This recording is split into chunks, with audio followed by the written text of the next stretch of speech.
I think it comes back to the psychology and a habit, but it really doesn't take long until it feels good and then you crave it.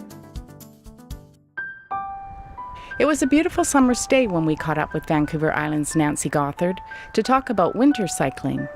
We expected to see her demeanor change in anticipation of the wet and cold weather ahead, but her response surprised us. I actually prefer riding in the winter. I like the kind of cool exhilaration. I've gotten to the point where I like the feeling of rain on my face. Like even in the winter, it's like gusting and I'm like, I'm so alive, this is great.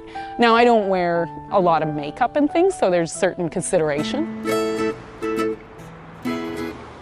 Nancy didn't always commute by bike. In fact, it wasn't until she started her career as a community planner that she was nudged into cycling. My brother had a bike and he said, hey, do you want this bike? And I was in Vancouver, I used to take the bus all the time. I said, sure, I'll give it a try. Sometimes I don't like waiting for the bus. And immediately I really enjoyed it. The experience Nancy has acquired on her bicycle has transformed into practical ways to prepare for winter cycling. She was happy to show us a few ideas. In the winter, definitely all the lights on my bike have to work, so I do check them regularly. I have lights in the front, I have the red lights in the back, I have lights on my helmet, and then I even have an extra light on my keychain, at least one little beacon to, to help others see me. The other thing too is I changed my tires on my bike. We have studded metal tires, just a kind of precaution, and I've never slipped actually on my bike. Oh, and the fenders, they're critical, especially if you're wearing, like office clothes.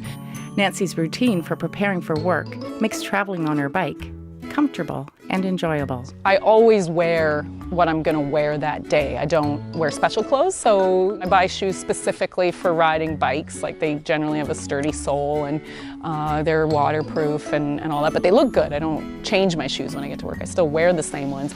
I do wear my rain jacket and I always bring my rain pants with me in my pannier. So even if it's not raining in the morning, in the winter, my rain pants never leave my pannier because you just never know. I also wear a visible vest. I have one that I can just throw over my jacket very easily. So I feel very safe on my bike, and I think it's because I'm taking those precautions. People smile at you a lot when you're on your bike, especially in the winter. Like people will applaud you big time for riding in the winter. People write about this, hope for humanity when he sees an adult on a bike. There's so many reasons. You just have to try it.